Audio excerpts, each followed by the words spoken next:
നമസ്കാരം. ലഹരിക്ക് അടിമപ്പെട്ട കുട്ടികൾ, യുവാക്കൾ, അവർ കാട്ടിക്കൂട്ടുന്ന വിക്രിയകൾ, കൊലപാതകങ്ങൾ, ബലാത്സംഗങ്ങൾ, നരഹത്യകൾ, കാമ്പസിലെ റാഗിങ്ങുകൾ, സ്കൂൾ കുട്ടികൾ പോലും തെരുവിൽ കിടന്ന് തല്ലുന്ന കാഴ്ചകൾ, ലഹരി ഉപയോഗിക്കുന്ന ഭയപ്പെടുത്തുന്ന ദൃശ്യങ്ങൾ, മനസാക്ഷിയുള്ള ആർക്കും സഹിക്കാനാവാത്ത ക്രൂരമായ കൊലപാതകങ്ങൾ, ഇതൊക്കെ കേട്ട് മരവിച്ചിരിക്കുന്ന നമ്മൾ മറന്നുപോകുന്ന ചില സത്യങ്ങളുണ്ട്. നീതിക്ക് വേണ്ടി നിലപാടെടുത്ത മനുഷ്യർ അകാലത്തിൽ നമ്മുടെ സംവിധാനങ്ങൾക്ക് കീഴടങ്ങി ഇല്ലാതാകുന്ന ഭയപ്പെടുത്തുന്ന സത്യങ്ങൾ. അങ്ങനെ ഈ നാടിനു വേണ്ടി രക്തസാക്ഷിയായ ഒരാളാണ് പത്തനംതിട്ടക്കാരനായ നവീൻ ബാബു എന്ന ഡെപ്യൂട്ടി കളക്ടർ. നവീൻ ബാബു ഇക്കഴിഞ്ഞ ഒക്ടോബറിലാണ് സ്വയം ജീവൻ എടുക്കുന്നത്. അതിന്റെ ഒരേ ഒരു ഉത്തരവാദി ഈ നാട് ഭരിക്കുന്ന പാർട്ടിയുടെ പ്രമുഖ നേതാവായ PP ദിവ്യ എന്ന അന്നത്തെ കണ്ണൂർ ജില്ലാ പഞ്ചായത്ത് പ്രസിഡന്റ് ആയിരുന്നു. ദിവ്യ തന്നെ ദിവ്യക്കെതിരെ തെളിവുണ്ടാക്കിയപ്പോൾ, സമൂഹം ഒരുപോലെ ദിവ്യക്കെതിരെ നിലപാടെടുത്തപ്പോൾ മുഖം രക്ഷിക്കാൻ ദിവ്യയെ അറസ്റ്റ് ചെയ്ത് കുറച്ചു ദിവസം ജയിലിൽ അടയ്ക്കേണ്ടി വന്നു. പിന്നീട് ദിവ്യ ജാമ്യം കിട്ടി പുറത്തിറങ്ങി. ഇന്നിപ്പോൾ ദിവ്യ രാജകുമാരിയെ പോലെ പൊതുപ്രവർത്തകയായി വാഴുന്നു. ദിവ്യക്കെതിരെ പ്രതികരിച്ചവർക്കെതിരെ കേസ് കൊടുത്ത് ജയിലിൽ അടപ്പിക്കുന്നു. പൊതുപരിപാടികളിലെ ഉദ്ഘാടകയായി, യൂട്യൂബറായി ദിവ്യ വിലസുകയാണ്. ഇതിനു മുൻപില്ലാത്ത പുതിയ സവിശേഷതയാണ് യൂട്യൂബർ എന്ന ദിവ്യയുടെ അവതാരം.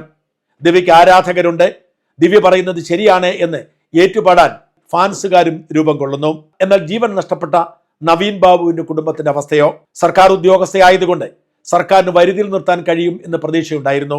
എന്നിട്ടും തന്റെ ഭർത്താവിന്റെ ജീവനെടുത്ത കാപാലികർക്കെതിരെ നിലപാടെടുക്കാൻ നവീൻ ബാബുവിന്റെ ഭാര്യ മഞ്ജുഷ രംഗത്ത് വരുന്നു.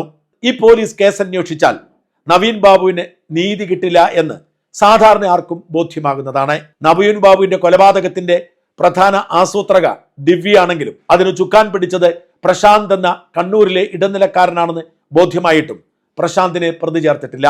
പ്രശാന്തിന്റെ നിയമവിരുദ്ധമായ പെട്രോൾ പമ്പിനെ കുറിച്ച് അന്വേഷണം നടത്തിയിട്ടില്ല.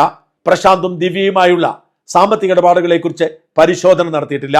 അതുകൊണ്ട് തന്നെ CBI അന്വേഷിക്കണം എന്നാവശ്യപ്പെട്ട് കേസുമായി പോകുന്നു. നിർഭാഗ്യവശാൽ ഹൈക്കോടതി സിംഗിൾ ബെഞ്ചും ഡിവിഷൻ ബെഞ്ചും ആ അഭ്യർത്ഥന തള്ളുന്നു. കേസ് അന്വേഷിക്കുന്ന പോലീസിൽ നിന്നും നീതി ലഭിക്കില്ല എന്ന മഞ്ജുഷയുടെ വാദം ഹൈക്കോടതിക്ക് ബോധ്യമായില്ല. ഇന്നിപ്പോഴിതാ ഒരു പുതിയ റിപ്പോർട്ട് പുറത്തു വന്നിരിക്കുന്നു. PP ദിവ്യ പറഞ്ഞതുപോലെ യാദൃച്ഛികമായി സംഭവിച്ചതല്ല ആ പ്രസംഗമെന്നും ദിവസങ്ങളോളം നീണ്ടുനിന്ന ഗൂഢാലോചനയുടെ ഭാഗമായി നവീൻ ബാബുവിനെ വകവരുത്തുക എന്ന ലക്ഷ്യത്തോട് ഒരുക്കിയ കെണിയായിരുന്നെന്നും ആ കെണിയിൽ അന്നത്തെ കളക്ടറായിരുന്ന അരുൺ K വിജയൻ പോലും പങ്കാളിയാണെന്നും ലാൻഡ് റവന്യൂ ജോയിന്റ് കമ്മീഷണർ ഗീതയുടെ റിപ്പോർട്ടിൽ വ്യക്തമാക്കുന്നു. റിപ്പോർട്ടിൽ പറയുന്നത് 14-ാം തീയതിയാണ് ഈ ദുരന്ത സംഭവം ഉണ്ടാവുന്നത്. അതിനു മുമ്പ് PP ദിവ്യ ഗൂഢാലോചന ആരംഭിച്ചിരുന്നു. 11-ാം തീയതിയായിരുന്നു ആദ്യം നവീൻ ബാബുവിന് യാത്രയയപ്പ് നൽകാൻ തീരുമാനിച്ചത്. അന്ന് പെട്ടെന്ന് അവധി പ്രഖ്യാപിച്ചതിനാൽ മാറ്റിവെച്ചു. അന്ന് പലതവണ ഈ ചടങ്ങിൽ പങ്കെടുക്കുക എന്ന ലക്ഷ്യത്തോടെ ദിവ്യ കളക്ടറുടെ ജീവനക്കാരെ ബന്ധപ്പെടുന്നുണ്ടായിരുന്നു. അതിനുശേഷം 14-ാം തീയതി രാവിലെ കളക്ടറും ദിവ്യയും ഒരു SC/ST വകുപ്പിന്റെ പരിപാടിയിൽ ഒരുമിച്ച് കാണുമ്പോൾ ദിവ്യ നവീൻ ബാബുവിനെതിരെ പരാതിപ്പെട്ടു.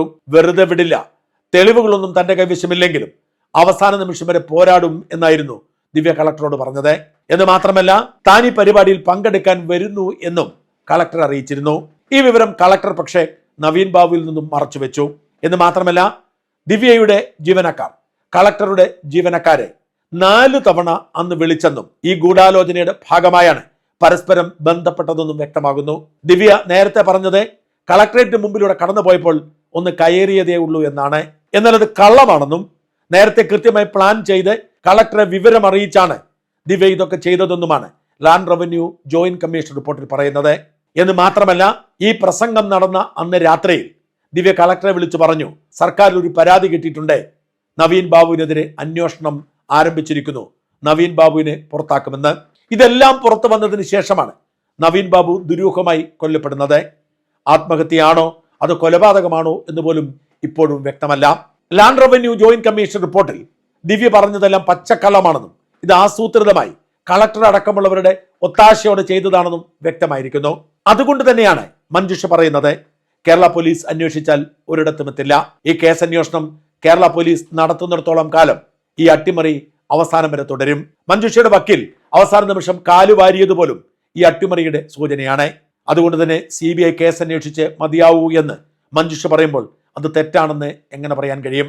വലിയ ഗൂഢാലോചന നവീൻ ബാബുവിനെ ഇല്ലാതാക്കാനുണ്ടായിരുന്നു. പിന്നീട് വിജിലൻസ് കൃത്യമായ ക്ലീൻ ചിറ്റ് കൊടുത്തു. ഒരു പരാതിയും നവീൻ ബാബുവിനെതിരെ ഉണ്ടായിരുന്നില്ല.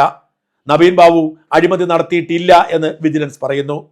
ഒരു അഴിമതിക്കാരനല്ലാത്ത നവീൻ ബാബു ദിവ്യയുടെ അഴിമതിക്ക് കൂട്ടുനിൽക്കാത്തതിന്റെ പേരിൽ സ്വയം ജീവൻ എടുക്കുകയോ അല്ലെങ്കിൽ ചില മാഫിയകൾ നവീൻ ബാബുവിന് ജീവൻ എടുക്കുകയായിരുന്നു എന്ന് ഒരിക്കൽ കൂടി വ്യക്തമാവുന്നു. ഇനിയെങ്കിലും നവീൻ ബാബുവിന് നീതി കിട്ടണം. നവീൻ ബാബുവിന് നീതി കിട്ടണമെങ്കിൽ കേരള പോലീസ് അന്വേഷിച്ചിട്ട് ഒരു കാര്യവുമില്ല. കൊല നടത്തിയവരെ രക്ഷിച്ചെടുക്കാനായിരിക്കും പോലീസ് നടത്തുന്ന നീക്കം. അല്ലാതെ ഒരു ആത്മാർത്ഥത ഉണ്ടായിരുന്നെങ്കിൽ പ്രശാന്തിനെങ്കിലും അവർ പ്രതി ചേർക്കുമായിരുന്നു. സുപ്രീം കോടതിക്കെങ്കിലും നീതി തോന്നി, ദയ തോന്നി, കണ്ണു തുറന്ന് നവീൻ ബാബുവിന്റെ മരണം CBI അന്വേഷിക്കാൻ ഉത്തരവിടുമെന്ന് പ്രതീക്ഷിക്കാം.